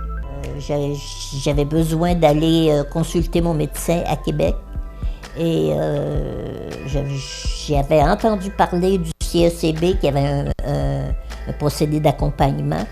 Alors j'ai téléphoné, j'ai communiqué avec eux et on m'a envoyé une dame en plus de la gentillesse de cette dame-là. J'ai eu la chance de connaître une personne vraiment charmante qui m'a conduite avec beaucoup d'amabilité, beaucoup de doigté, de discrétion. Visite d'amitié. Le service des visites d'amitié est bénéfique pour les personnes aînées qui peuvent ressentir de la solitude ou de l'isolement des enfants et de la perte du réseau d'amis. Ces visites répondent aux besoins de jaser, de partager des moments privilégiés et de s'occuper par des activités telles que jouer aux cartes ou prendre une marche. Ce service est offert par un bénévole. Accompagnement en soins palliatifs et fin de vie. Le service d'accompagnement en soins palliatifs et ou de fin de vie consiste à accompagner une personne qui a recours à des soins palliatifs ou qui a eu un diagnostic de fin de vie. Cet accompagnement permet aussi d'offrir quelques heures de répit aux proches aidants du bénéficiaire. Depuis 40 ans, le Centre d'action bénévole des MRC de Montmagny et de Lillet est un organisme voué à l'amélioration de la qualité de vie des individus et des groupes par le bénévolat. Le Centre d'action bénévole valorise ceux et celles qui désirent s'impliquer, répond à des besoins par divers services à la collectivité en développant de nouveaux groupes de bénévolat et assure des services directement à notre communauté. Le Centre d'action bénévole des MRC de Montmagny et de Lillet, à Montmagny 248-7242. De plus, le Centre d'action bénévole offre aussi des services d'aide alimentaire tels que des repas communautaires et de la popote roulante, de soutien à compléter divers formulaires, de même que la clinique d'impôt qui a lieu en mars et avril. Intervention de proximité. La mission du service soutien aux aînés vulnérables est de rejoindre les aînés dans leur milieu de vie et de les soutenir dans leur processus d'adaptation aux changements et étapes de vie. Moi, c'est par rapport à mon médecin de famille. Je lui ai demandé des renseignements si quelqu'un pouvait venir en aide pour avoir de la documentation, pour avoir un approche qui viendrait me rendre visite. Ça m'a aidé beaucoup. Ça me donne comme une confiance en quelqu'un vu que j'ai des parents éloignés. Lutte contre la maltraitance. Soucieux de promouvoir la bientraitance et le respect des aînés, l'intervenant du service de soutien aux aînés vulnérables anime des ateliers de groupe sur la sensibilisation à la bientraitance. L'intervenant peut également répondre de façon plus personnalisée à des questionnements ou des inquiétudes liées à la qualité de vie d'une personne aînée, que ce soit vous-même ou une personne de votre entourage. Soutien et accompagnement au processus de deuil. Perdre un être cher est une épreuve douloureuse. Qu'il s'agisse du deuil du conjoint, d'un parent, d'un ami, d'un membre de la fratrie ou d'un enfant, tout deuil est un processus unique et individualisé. Le CAB des MRC de Montmagny et de Lillet a le souci d'offrir un service d'accompagnement au processus de deuil par des rencontres individuelles ou des rencontres de groupe.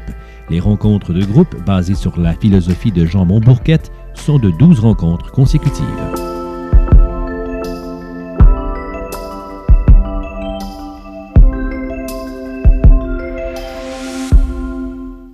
La résidence funéraire Boulanger vous propose une gamme complète de services personnalisés afin de répondre à tous vos besoins en matière de funérailles.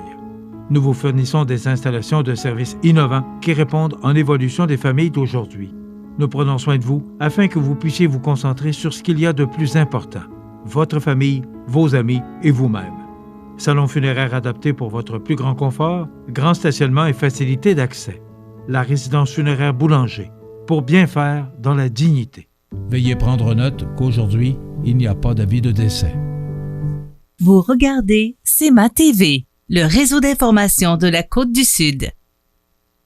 Ma prochaine invitée, c'est Mme Suzanne Gagné, qui est conseillère en ressources humaines au CAR, le Centre d'aide en recherche d'emploi Montmagny-Lillet, qui présente la chronique des offres d'emploi ici tous les mardis et jeudis. Mme Gagné, bonjour. Bonjour. Alors, Suzanne, je vais t'appeler par ton prénom puis te tutoyer parce qu'on se connaît quand même très, très, très bien.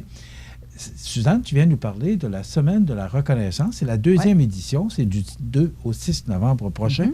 Qu'est-ce que c'est que la Semaine de la reconnaissance? Bien, en fait, ça le dit, reconnaître les employés. Avoir de la reconnaissance pour nos employés, c'est de le... En fait, ça a plusieurs attraits, la reconnaissance. C'est le fun pour l'employé de sentir que son employeur est satisfait de ses services, mais aussi ça favorise l'attraction des employés.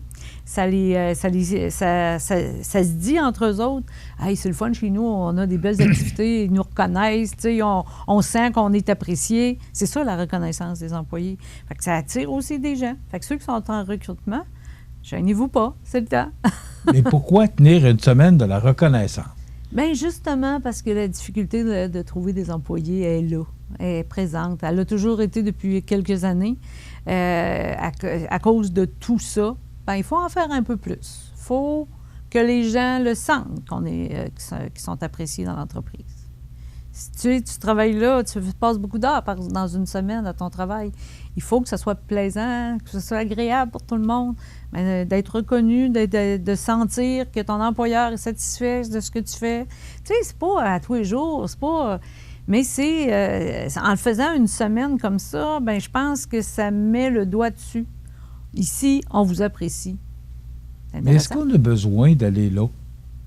Moi, c'est la question que je me pose. Ben oui, je pense que oui. J'ai beaucoup de questions à te poser par rapport à ça. Parce oui, que je pense que oui, il faut absolument aller là. Moi, je trouve que c'est approprié qu'on le fasse. Mais est-ce qu'on a besoin d'un organisme ou d'un groupe d'organismes, parce que vous n'êtes pas tout seul là-dedans? On est 3 partenaires, oui. Mais de dire aux entrepreneurs, bien là, il faudrait que tu fasses de quoi pour tes employés parce que on a besoin de ça, des entrepreneurs. Oui, on a besoin de se faire dire qu'on est fin, qu'on est bon, qu'on est gentil, puis qu'on est beau, à la limite. On a besoin de se faire dire qu'on fait bien notre travail, qu'on est reconnaissant. Donc, ce que je comprends, les entrepreneurs sont timides là-dessus. Eh bien, ils sont peut-être pas timides, pas tant, ça dépend, c'est variable. Quelqu'un qui, en situation de pandémie, a décidé de couper du personnel pour des raisons économiques, c'est bien clair. Il y a personne qui se départit de ses employés pour le fun, là. Mais qui a décidé de couper puis qui ose couper en plus dans les petits moments d'attention, là, la pizza du vendredi, des choses comme ça. Là, en plus, on ne peut pas avoir d'activité en salle, on ne peut pas manger avec un collègue à la même table. Bon, ben tout ça fait que si on coupe partout, là, les gens vont penser qu'ils sont plus importants. Là. Mais la difficulté de recruter des gens est là, sinon plus qu'avant. Il y a des entreprises que ça va très bien. Il y en a d'autres qui ont plus de difficultés. C'est normal qu'ils coupent des gens. Mais le reste du temps, il faut que les gens sentent que leur employeur est content de les avoir. Qu'est-ce qui se passe pendant cette semaine-là? Qu'est-ce que vous faites pour réveiller les entrepreneurs? Permettez-moi l'expression. Bien, on fait une sensibilisation, nous autres, au niveau des entreprises, en leur demandant de participer à une semaine qui, cette année, comme on le sait, va être virtuelle, au lieu d'être présentielle comme l'année passée, dans une belle salle, des activités le fun, puis, tu sais, il y avait de l'action, c'était dynamique. Cette année, bien, il faut que ce soit différent. Donc, ça va être virtuel. Les entreprises vont aller s'inscrire à cette activité-là. Puis, dans le cadre de la semaine, parce qu'on fait plus ça en gang, on fait ça en petits groupes, tout ça, bon, bien, ils vont pouvoir faire visionner la conférence du Dr Georges qui va être diffusée en ayant un mot de passe. On va rentrer sur la conférence. Puis là, les employeurs vont visionner avec leurs employés cette conférence-là qui est très dynamique. Le Dr Georges est un bon conférencier. C'est un psychologue qui a de l'expérience beaucoup. Il a un beau bagage. Fait que ça va être une conférence qui va être intéressante pour tout le monde, dynamique. C'est sûr qu'on ne peut pas aller plus loin cette année. Mais cette année, c'est cette année. On verra les autres années. Mais je pense que, oui, effectivement, les gens ont besoin de ça. Autant les entreprises que les employés. Les entreprises, ils ont besoin de ça pour leur marque employeur, pour se faire du capital, si on veut, dans le sens que si tu fais dire de toi dans la population que tu es un bon employeur, bien, tu vas attirer des gens. Puis ça, c'est bon. La conférence porte sur quoi? Bien, en fait, le titre exact, là, je suis obligée de la lire, c'est « Gestion du stress et prendre soin de nous et des autres ». Écoutez, le Dr Georges, je l'ai vu, moi, en conférence au Cœur. On l'a vu l'année passée, juste avant Noël. Puis, c'est un ancien militaire qui est maintenant conférencier à temps plein. Puis, c'est un monsieur dynamique, ça bouge. Il est humoristique dans son affaire. Là. C'est pas rien de plate. Il est vraiment dynamique. Fait que c'est une conférence qui devrait être très intéressante. Moi, je ne l'ai pas vue encore, celle-là. On va la voir tous en même temps, là, dans cette semaine-là. Mais c'est quelque chose de bien, qui va être le fun pour les gens. Est-ce que les entreprises participent? Est-ce que, comme là, il faut s'inscrire cette année, est-ce qu'il ne faut pas que ça soit un petit peu plus compliqué ou... Est-ce que les entrepreneurs embarquent là-dedans? Oui, l'année passée, est-ce qu'ils acceptent le soutien que vous donnez? Moi, je trouve ça extraordinaire ce que vous faites. Oui, il y a eu une très belle réponse l'année passée. Les gros employeurs, les petits employeurs, il y a eu une belle dynamique là-dedans. Puis cette année, bien, c'est sûr qu'on espérait aller chercher beaucoup plus de gens. Mais on peut le faire parce que là, on va le faire virtuel. Puis, c'est pas le temps de lâcher, hein? Pandémie, pas pandémie, les gens continuent de travailler, ils ont besoin d'avoir un environnement de travail intéressant, dynamique, qui se sentent faire partie de cette entreprise-là. Fait que c'est important, il ne faut pas lâcher, là. C'est pas le temps, là. Vraiment pas. C'est pas parce que les entreprises s'inscrivent qu'ils ne donnent pas de la reconnaissance. Non, c'est les entreprises s'inscrivent. Ça n'a rien à voir. Non. Les entreprises qui s'inscrivent, c'est justement c'est des entreprises qui croient en ça, qui font un effort dans ce sens-là. Puis celles qui se demandent s'ils devraient participer à quelque chose comme ça, bien, c'est oui la réponse. Parce que faut faire un effort. Puis doublement cette année, je dirais, là.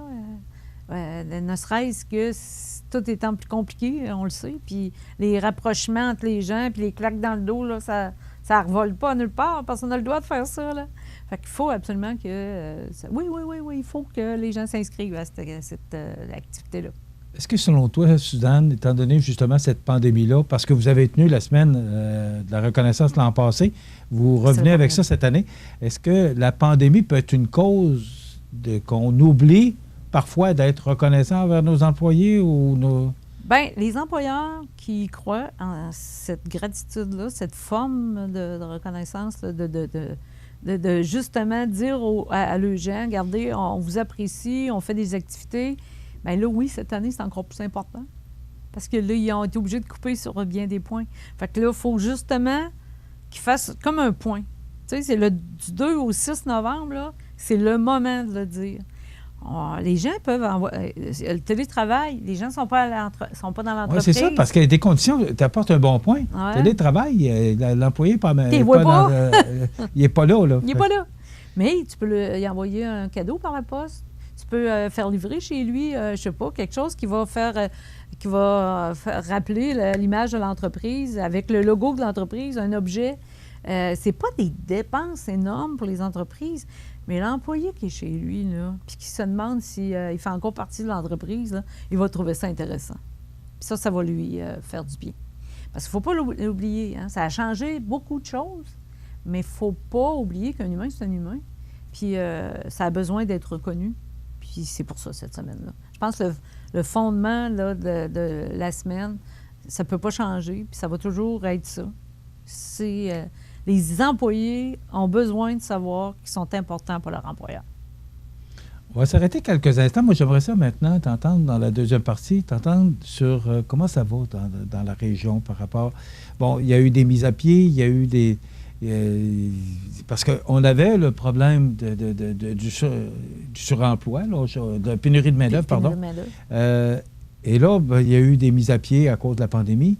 Et là, on revient encore avec le problème de main-d'œuvre. Alors, moi, j'aimerais ça t'entendre comme conseillère en ressources humaines sur comment ça va chez nous, particulièrement notre région. Okay. On revient avec notre invitée, Mme Suzanne Gagné, conseillère en ressources humaines du Centre d'aide aux recherches d'emploi Montmagny. Il est dans quelques instants. Ça bouge à Saint-Cyril-de-Lessard. La municipalité prolonge la rue L'Or. Développement L'Or Plus, c'est 14 terrains à vendre au coût d'environ 9 000 $ aux 53 sous du pied carré. Prêt à construire, disponible et offrant tous les services. De bonne superficie, ces terrains sont situés au cœur du village. De plus, vous bénéficierez d'un crédit taxe sur 3 ans. À quelques minutes des grands axes routiers, c'est une occasion unique d'être propriétaire dans un coin de pays majestueux. Pour obtenir plus d'informations, 247-5186. Le 19 septembre, la municipalité de Notre-Dame-du-Rosaire et le Centre d'entraide familiale de la MRC de Montmagny tiendront la 6e édition de la course aux couleurs du Sud. Participez à une course familiale de 1 km ou relevez le défi du 5 ou 10 km. Plusieurs départs prévus en avant-midi et services de cantine sur place. Enfilez un chandail blanc et venez colorer votre vie dans le plaisir. Une belle occasion de vous amuser. Soyez des nôtres le samedi 19 septembre à Notre-Dame-du-Rosaire. Pour information, 469-3988 ou mdfmontmagnysud.net. Vous regardez CEMA TV, le réseau d'information de la Côte-du-Sud. Alors, je vous rappelle que notre invitée, c'est Mme Suzanne Gagné, conseillère en ressources humaines au Centre d'aide en recherche d'emploi Montmagny-Lillet, le CAR. Suzanne, moi, ce que j'aimerais savoir, parce que, bon, vous êtes directement reliée aux offres d'emploi et reliée également aux entrepreneurs. Comment ça se passe chez nous actuellement? Comment ça va? J'en parlais avant la pause, là.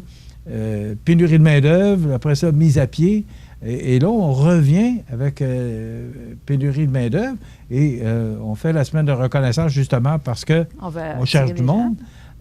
Comment ça va chez nous actuellement? Comment ça se passe? Bien, la région, on a toujours été vraiment en pénurie de main-d'œuvre. Avant la pandémie, on cherchait des employés, c'est clair. Aujourd'hui, on en cherche encore. Pas tout à fait pour la même on cherche de la même manière, mais je veux dire, pas tout à fait pour les mêmes raisons. Parce que là, on a eu la PCU qui a été très importante, qui a très bien fait l'affaire. Mais cependant, pendant ce temps-là, il y a des entreprises qui ont augmenté, à cause de la pandémie, augmenté leur production, ont eu plus de demandes. Donc, eux autres, là, ils ont manqué de personnel. Là, la PCU a favorisé qu'on a pris un peu plus de temps pour nous cet été, mais là, maintenant, les entreprises, ils crient vraiment, ils ont besoin d'employés. Et là, il y a des employeurs qui ne reprendront pas les employés. Il faut que les gens qui sont actuellement sur la PCU passent à l'action. Parce que la PCU, ça va avoir une fin. Il va y avoir une fin. Là, on ne sait plus quand est-ce qu'elle finira vraiment, mais... Est-ce que c'est souhaité ou c'est souhaitable? C'est souhaitable qu'il y ait une fin parce que les employeurs ont besoin d'employés. Puis c'est pas... Il faut que maintenant, que ça soit traité comme du chômage, puis que ce soit plus... Mais j'ai pas à discuter, à intervenir là-dedans. Nous autres, notre problème, c'est que les gens soient en arrêt de travail. Et ceux qui pourraient revenir sur le marché du travail, attendez pas après votre employeur qui vous a arrêté de travailler depuis le mois de mars. Il ne sait peut-être pas plus que vous quand est-ce qu'il va avoir besoin de vous. C'est ça un peu là, qu'on veut, qu'on espérait que les gens comprennent pour pas qu'ils se fassent prendre. Parce qu'il y en a, là, quand il n'y en aura plus de PCU, le chômage, il sera peut-être pas gros, là. On ne sait pas, là. Tu sais, la condition de chacun est différente. Mais là, aujourd'hui, il y a des entreprises, localement, qui ont sérieusement besoin de personnel.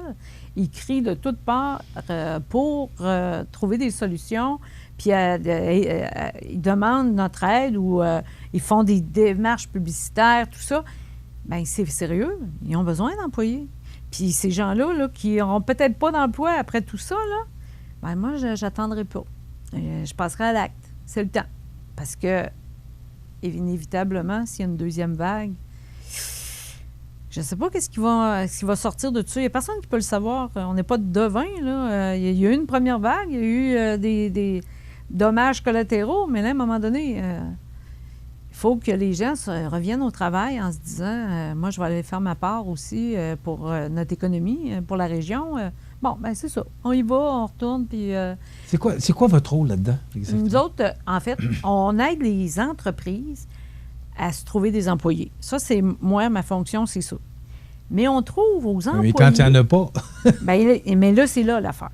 Nous, on a la chance d'avoir une clientèle qui vient demander de l'aide, dans le sens, comment est-ce qu'on fait pour chercher un job quand ça fait 20 ans que tu travailles à la même place ou 30 ans que tu travailles à la même place, puis l'employeur, là, le CV par jour, il va nous affaires. Bon, bien, nous, là, on a des gens qui viennent nous voir en se disant, j'ai besoin d'aide pour ça.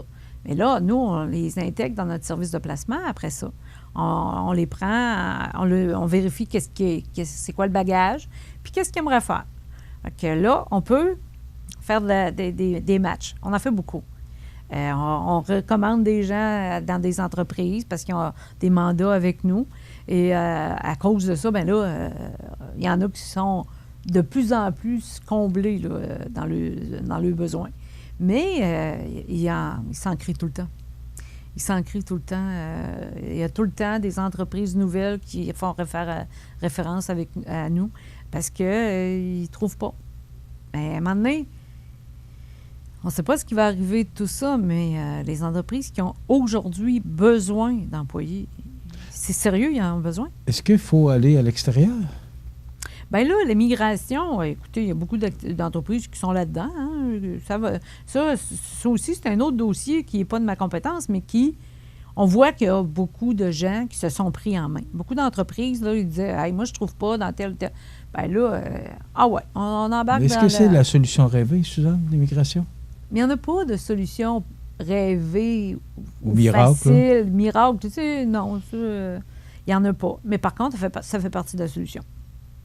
Tu sais, c'est bien plus le fun quand tu peux trouver un employé chez vous, ça a coûté moins cher, tout ça, puis tout ça. Mais par contre, les immigrants, c'est des bons travailleurs. Puis toutes les entreprises qui ont fait affaire dans ce réseau-là en ont tiré des bénéfices. Ils ont eu enfin des gens pour faire les jobs qu'ils avaient besoin. Bon, ben c'est correct. Moi, je pense que tout ça doit exister. Là, il y a plein de façons d'aller chercher des nouveaux employés. Bien, la Semaine de la reconnaissance en fait partie un peu de tout ça. Puis c'est pour ça qu'il ne faut pas lâcher. Il ne faut jamais... les employeurs qui disent « Ah là, moi, je ferme, je pourrais pas me trouver d'employés », bien, tenter de nouvelles techniques, de nouvelles méthodes d'approche, de recherche. Tu sais, ils peuvent nous contacter. Nous autres, ça nous fait plaisir. On est là pour ça. On est un organisme qui aide autant. Et c'est sûr que la mission première, c'est d'aider les employés. Hein? C'est pour beaucoup la base, La base, c'est ça, là, la première. Mais en second lieu, on est deux à travailler au service de placement. Et nous, c'est ça, notre tâche à temps plein. 35 heures semaine, parfois plus, pour justement aider les entreprises à se trouver des gens. Est-ce que le taux de chômage a baissé? Il a baissé un petit peu. Là, je ne sais plus où il est rendu. Là, il a baissé un petit peu. Mais localement, le besoin est criant quand même. Tu sais, provincialement, ils baissent. Localement aussi, ils baissent. Mais on était tellement en pénurie d'emploi avant. Fait que là, tous les facteurs que j'ai énumérés ont contribué à ne pas faciliter la chose. Mais tu sais, si un employeur ne te rappelle pas, puis si tu penses que d'attendre, ça va être ta solution, bien, c'est pas vrai. C'est pas la solution. La solution, c'est de retourner voir vers d'autres employeurs parce que probablement, peut-être qu'ils ne vous rappelleront pas. Mais s'ils rappellent juste en 2022, tu sais, mettons ça, bien, tout ce temps-là, là, il n'y aura plus de chômage, il n'y aura plus de PCU, et maintenant, il n'y aura plus rien, là. Donc, il faut continuer de vivre, hein? On a tous besoin de manger pour vivre. Il faut continuer d'être dynamique dans sa recherche d'emploi. Il faut se remettre à la recherche d'emploi, ceux qui l'ont arrêté. C'est important. Est-ce qu'il y a raison de s'inquiéter? Parce que, bon, les entreprises qui n'ont pas... Moi, je sais que je connais quelques entreprises qui veulent pousser la machine encore plus, mais à cause de cette pénurie de main-d'œuvre-là, ne peuvent pas le faire. Et ça les bloque, c'est pas ça qu'ils veulent, ils veulent développer. Et ils ont de la demande aussi. Les clients sont là puis ils demandent. Est-ce que c'est pas inquiétant un peu de voir... Ben moi, est-ce qu'il y a assez de monde pour combler tous les postes disponibles, Suzanne? Ça, c'est toute une question, là. Non. Non, hein? Ça, c'est la réponse. Parce qu'on est dans une population vieillissante à Côte-du-Sud. C'est ça. Non, la réponse, c'est non. Sauf que je suis d'une nature positive. Fait que moi, je veux pas dramatiser une situation qui est déjà pas facile. Tu sais, on peut pas se le cacher. Les entreprises, il y en a là, que c'est sérieux, là, il y aurait besoin, ils les ont pas. Mais il y a toutes sortes de possibilités. Faut toujours en faire plus. Il faut toujours augmenter notre marque employeur. Il faut toujours avoir une bonne image à projeter pour essayer d'attirer.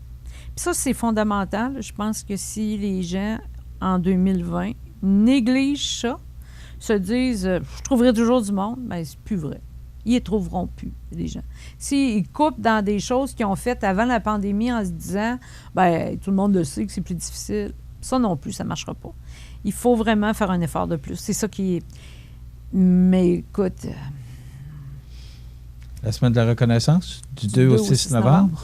Alors, si on veut de l'information, on peut... On va sur le site onsereconnaît.com et là, on va tout avoir en détail. C'est sûr qu'on travaille virtuellement. Hein? On est dans l'ère virtuelle, là. Et en allant sur le site, vous vous inscrivez sur ce site-là. Il y a des frais minimes. Puis après ça, les gens, du 2 au 6 novembre, pourront visualiser la conférence du Dr Georges. Et ça va créer une dynamique... 288 95 59, le poste? Le 208, le mien. 208. Merci beaucoup, Suzanne Gagné, plaisir. Conseillère en ressources humaines au Centre d'aide en recherche d'emploi, Montmagny-Lillet. Voilà, ça complète. Desjardins et ses membres sont toujours là pour faire briller la jeunesse. Les jeunes ont des rêves, des ambitions, des projets. Et les Caisses Desjardins de Montmagny-Lillet sont fiers de les soutenir et de les faire rayonner. Desjardins, toujours là pour faire briller la jeunesse.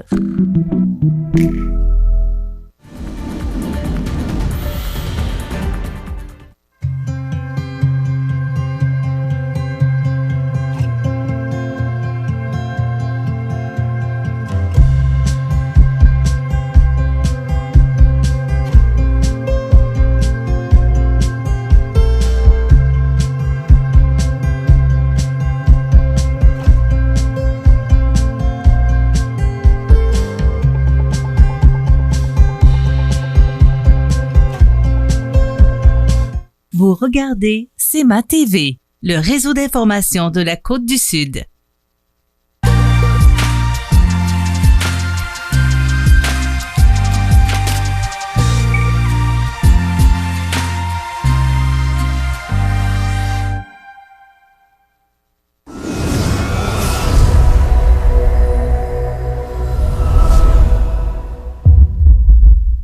Alors, José, qui ne pouvait être avec nous ce matin, il sera là demain matin. N'ayez crainte.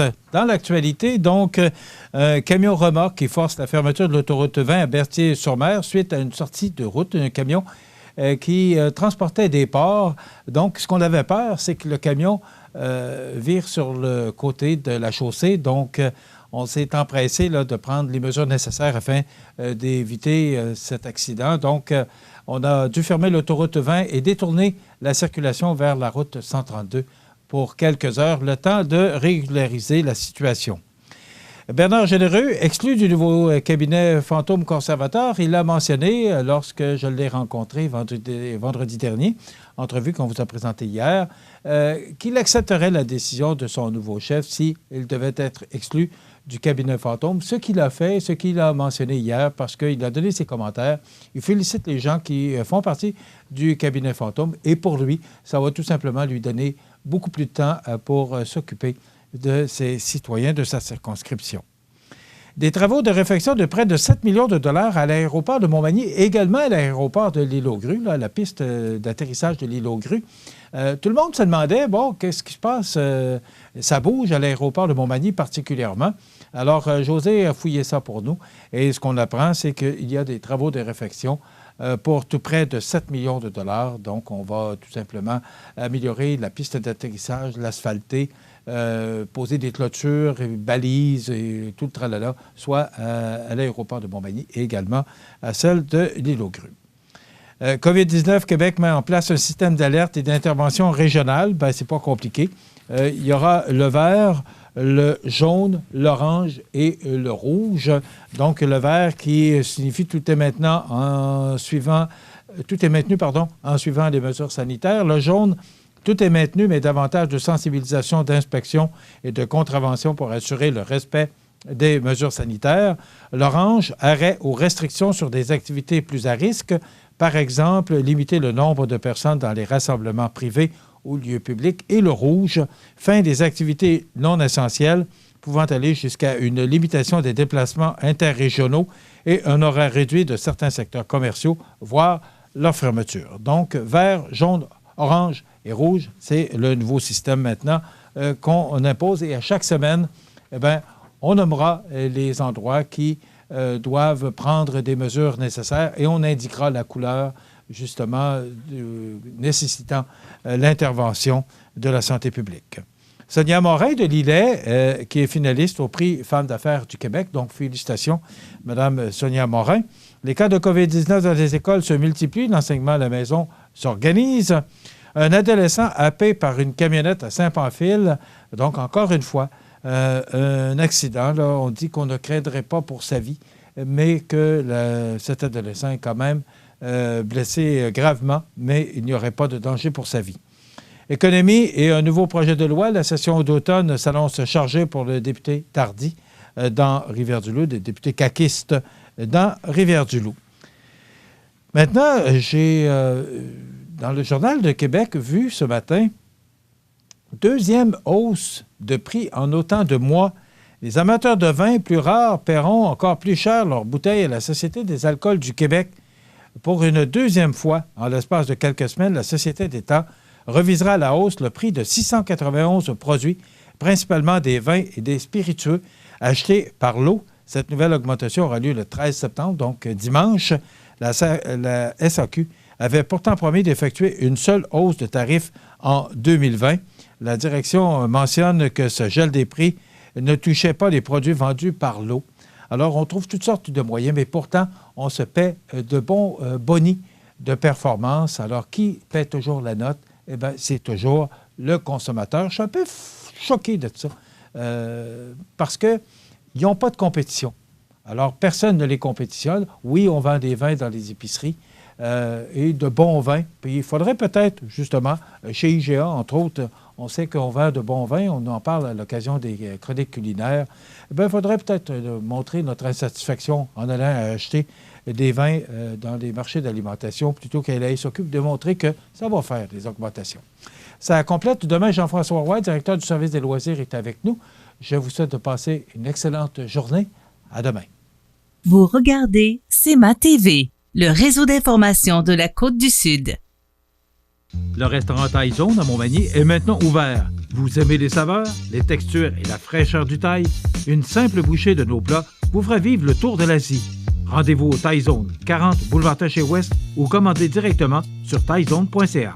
En 1833, un jeune de 20 ans eut une idée. Une petite idée qui allait devenir un grand projet.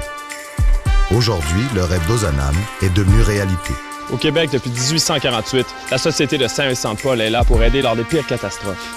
Et c'est au quotidien qu'elle fait toute la différence, en donnant nourriture, meubles et vêtements à ceux qui en ont vraiment besoin. depuis 165 ans.